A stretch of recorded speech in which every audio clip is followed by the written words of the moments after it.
Today we are using the Nicoletta Ceccoli deck. Last week I posted the deck review as the premiere for my deck review series, and so it seemed fitting to do the first pick a set reading for the week ahead as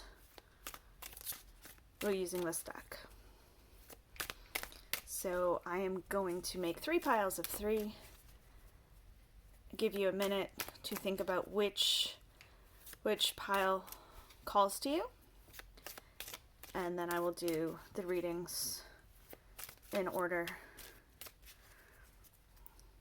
The plan is to edit it so that you can just jump to the card set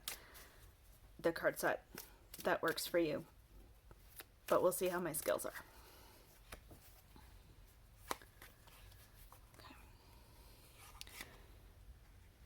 Pile 1, pile 2, and over here we have pile 3.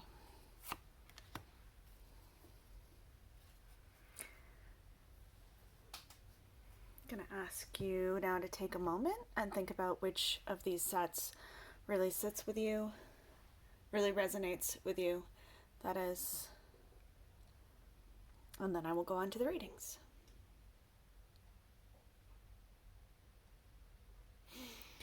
Okay.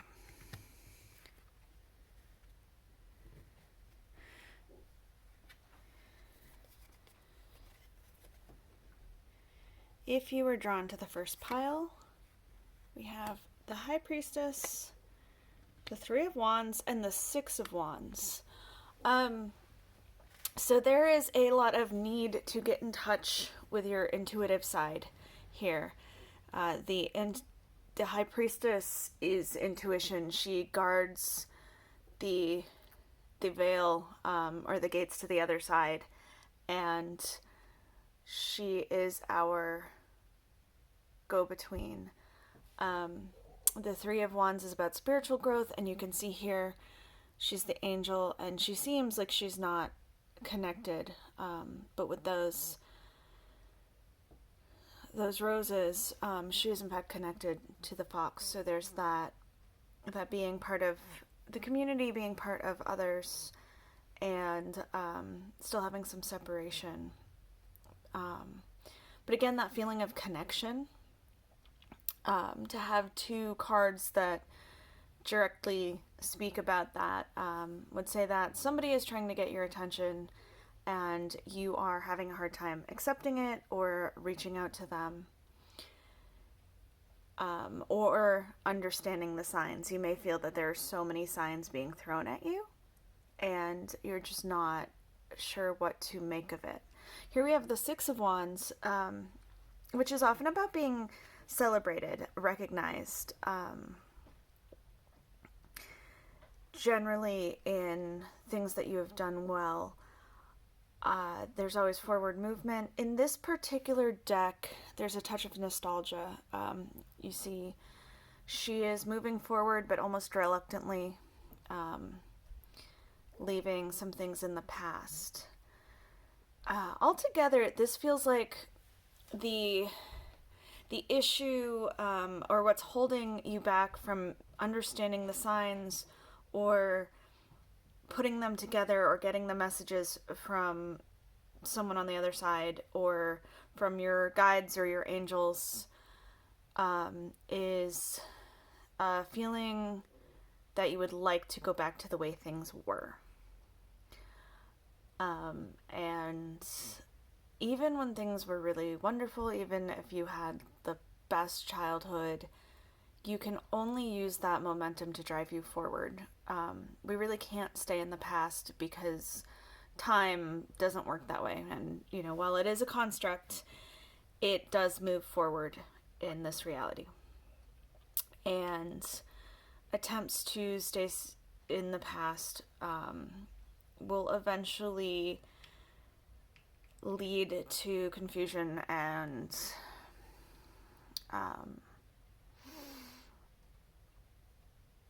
I don't want to say depression, but really sadness, and just really feelings of struggling and stagnation.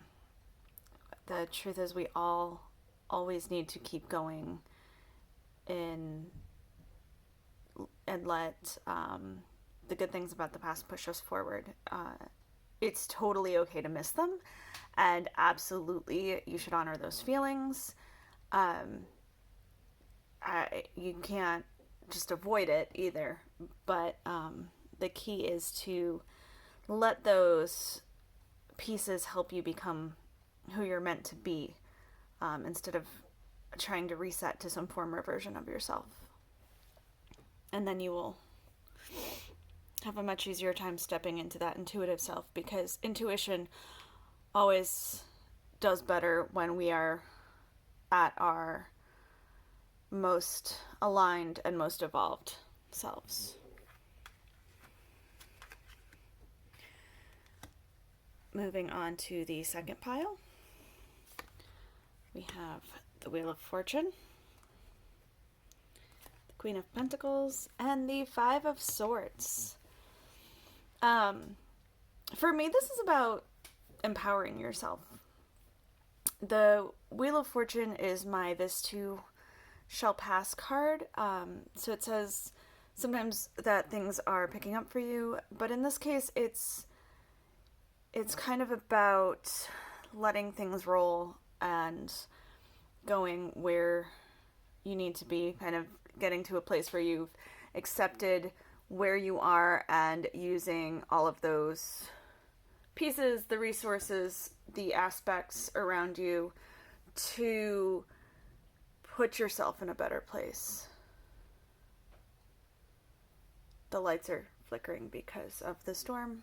It's not like I said something ominous, so as much as I'd love to claim it, that's not it.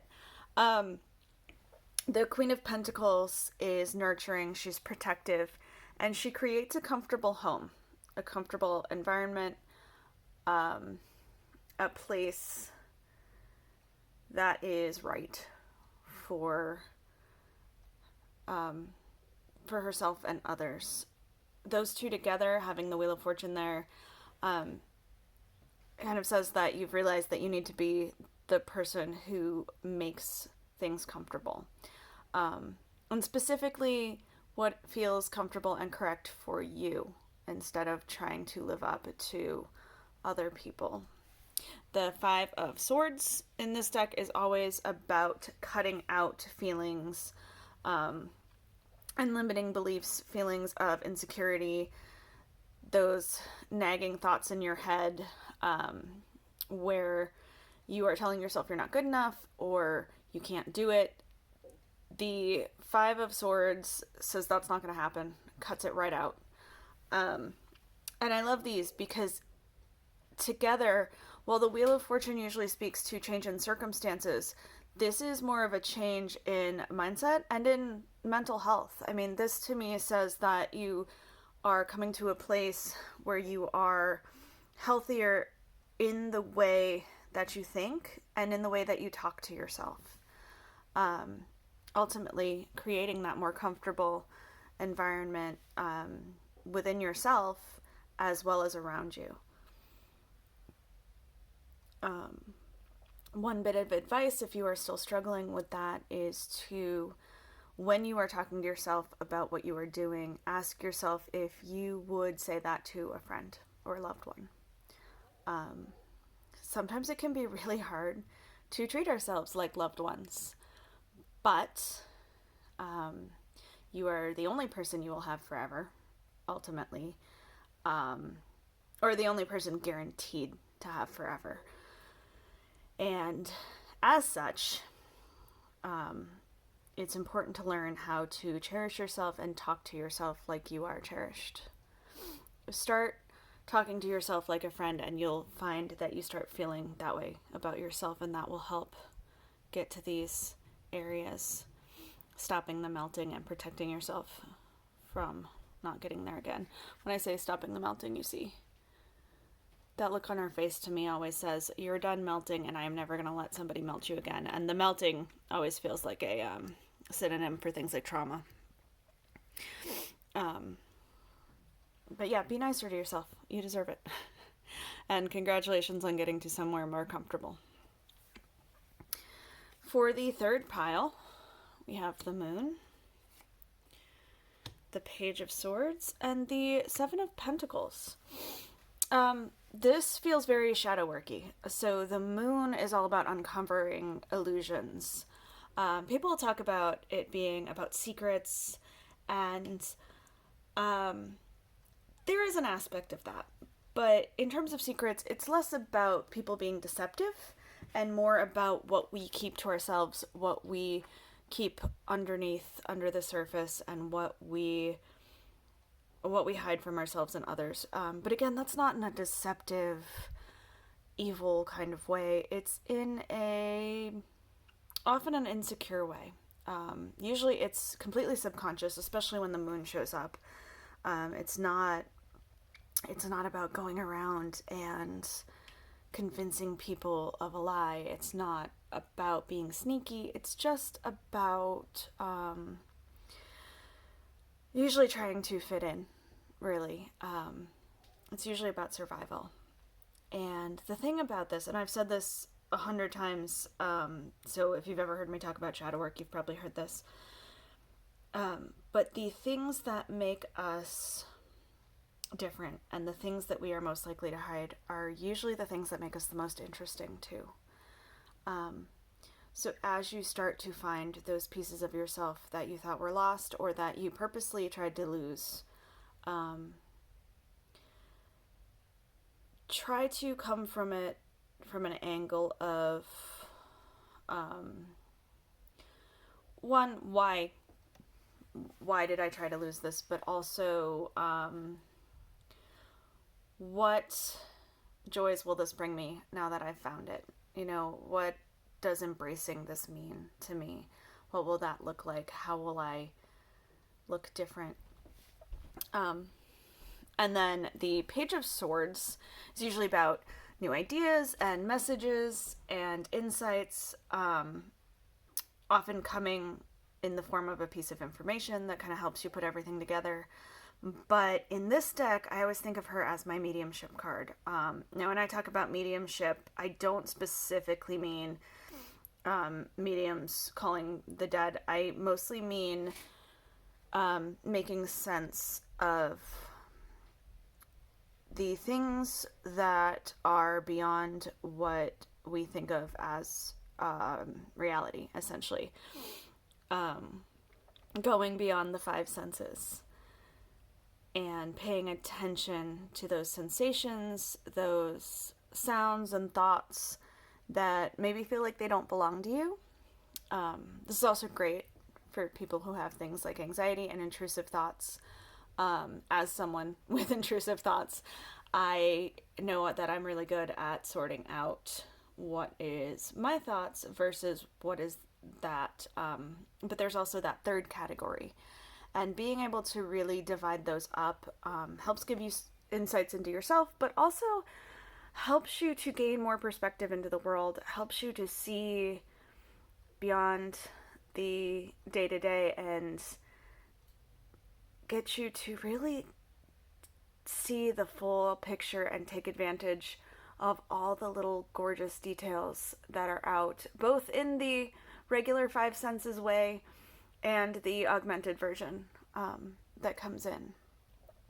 When I see this card, I usually tell people that if you can start keeping a record in a journal, or if you prefer like the voice to text apps, or any sort of recording, start looking at what you're noticing in the world.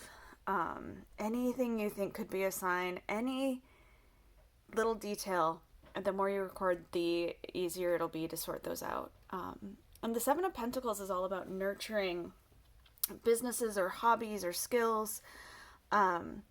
It's where you start to see the fruits of your labor. It's not where you're ready to harvest, but you are seeing it more than just faith. I always like to talk about it in terms of planting, even though I'm not a gardener. But the way I picture it is early on, you plant the seed and you know it's going to be a cucumber because the seed came out of the cucumber seed bag. And so you water it and you grow it and you just know that that's what it's going to be because that's what they told you it's going to be. And at the 7, you start to see the flowers and the signs that the cucumber is in fact a cucumber. Meaning you don't have to count on just faith anymore. You can see the results. You still need to do work before you're ready to take it home with you or harvest it, but there's a security and an optimism that comes with starting to see the signs beyond just faith. So yeah, these cards together say to me that you have been working on putting more of yourself out there, working on your spiritual practice, working on possibly learning the tarot or runes or some method of connection, some way of looking for signs, and a way of working on yourself to get somewhere closer to who you really are. And you just need to keep working on it, and it's good to continue to have faith, but I want you to focus a little bit on those signs that you've been seeing and those pieces, those connections you're making, and those leaps ahead in skills that show you that you really are doing what you were supposed to be doing. So the plan is to do these pick-a-pile readings on the weeks between doing the deck reviews using the deck from the review the week before, but I am totally open to suggestions. I like there to be some form of choice, but I also don't want to overwhelm. I know there are plenty of tarot readers on Facebook and YouTube and Instagram, and I only want to put something out there if it is an actual edition and people are actually getting something from it. So I would love feedback in the comments. Thank you so much.